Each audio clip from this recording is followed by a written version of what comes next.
going to do an after-action report and a brief discussion of gameplay on War of 1812 Designer's Edition. This is from BMG Games, or Bill Molyneux Games, designed by Bill Molyneux and Peter Schultz. This is a strategy game about America's struggle against the British Empire. And I've done an unboxing of this, so I'll put a link to that in the description. I've also done quite a bit of coverage of BMG or Bill Molyneux's games. So take a look at either my BMG under publisher or Molyneux under designer, and you might see some of those games as well. And this one fits into his standard kind of format, which is a very simple, easy to play, easy to learn, easy to set up, small scenarios that give you a feel of the conflict without a lot of chrome, and they play very quickly as well. And so what the War of 1812 Designer's Edition is, it's basically a toolkit, right? I mean, it's 40 scenarios, includes 40 battles in one complete set. So you have a whole kit here, a whole box just chocked full of different scenarios that all on the War of 1812. And these scenarios are divided up into early battles, late battles, early battles, later battles, and the Jackson battles. So you get into, of course, we all know New Orleans, but you get the Andrew Jackson battles here. And so what I decided to pick out today is the Battle of Tippecanoe and Tyler too. So I ended up picking out that scenario because I just wanted to try it and see what it was like. And so this is how I ended up. So we can start my after action report. And the after action report is that the Americans lost this. The British forces were comprised of Indian forces, or American Indian forces, or Native American forces. At the time they're called Indian, and that's how they're denoted on the counters. But the way the victory condition for the scenario wasn't based on any turns. It was you play until one side loses 4 units, and the American forces lost 4 units, and they were defending this fort here in the middle of a forest here. And so, and I played this two-handed. That's the thing I like about these games too, is they're very low counter density, and very quick setup and takedown. So you can play these very, very quickly. And so I like playing a couple of times, actually playing one side, I play both sides, but maybe kind of figure out what are some of the best or the optimal moves for a side, and then maybe focus on the other one. But anyway, your mileage may vary. You might play it a different way, but these games play very, very, very quick. And so the other neat feature of this version, the Designer's Edition, is you get this huge spiral-bound scenario book. So these are all the 40 scenarios that are in here. And so when you open up a scenario, you're going to get, let's go to the front cover of it. That's the setup of this scenario here. And then the intro of the scenario is right here. And if I've got my calendar right, I'm posting this on November 7th. And as you see here, this took place November 7th, 1811. It was part of the Detroit Theater. And so, yeah, this is a special day in history. So check out my special day playlist to see what those are all about. I also played with so it gives you the setup, and I also played with some of the special rules. I did a setup. You can do an optional setup, so they don't know how many were there.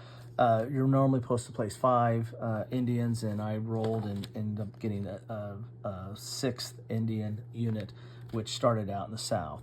They attacked from both the north and the south, so there's going to be Indian forces or British forces set up here, and then you have the Americans in the middle defending the fort.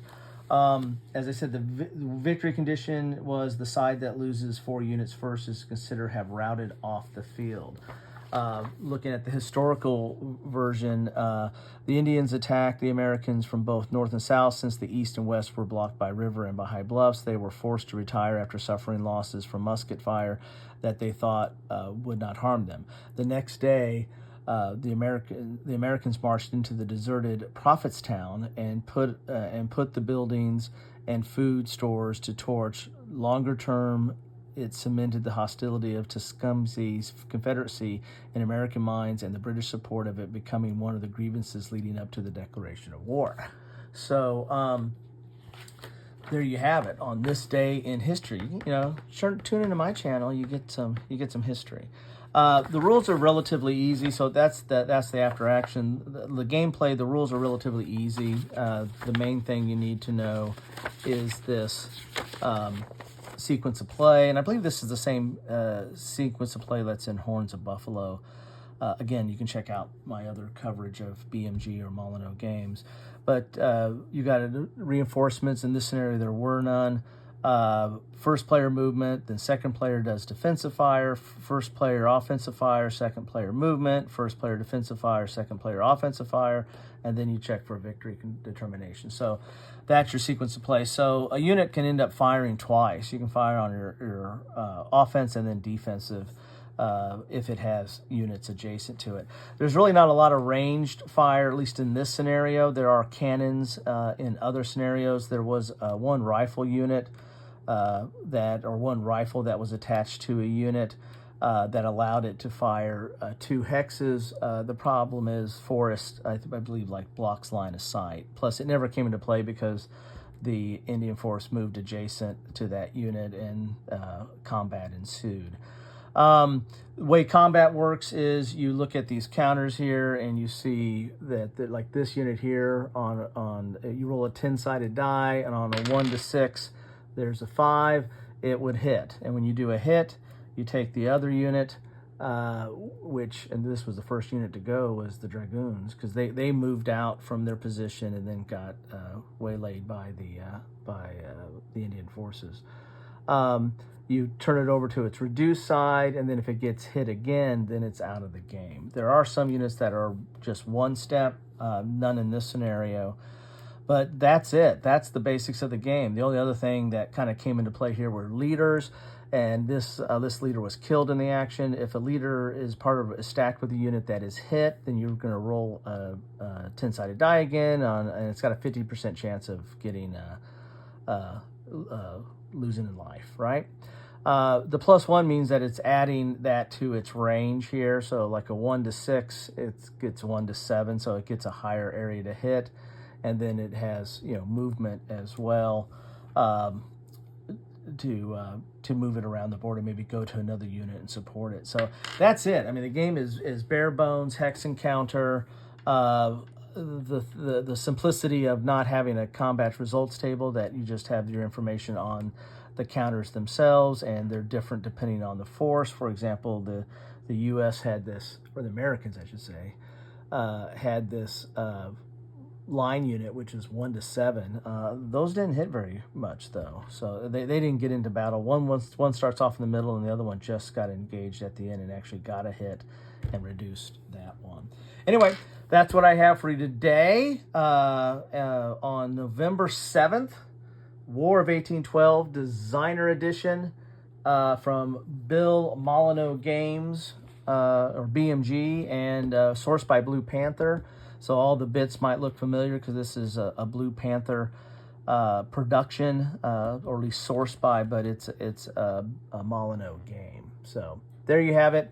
I like these. If I'm in the mood, I might, especially when you have like 40 battles, I might sit down and if I have like 30 minutes to an hour, heck, I might play 5, 6 of these. They really do not take that long to play. Get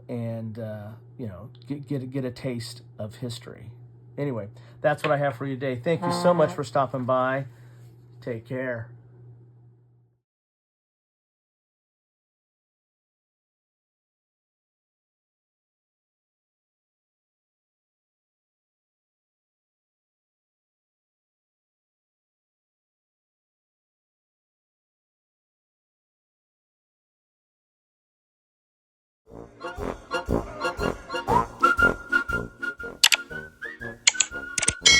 Thanks for watching.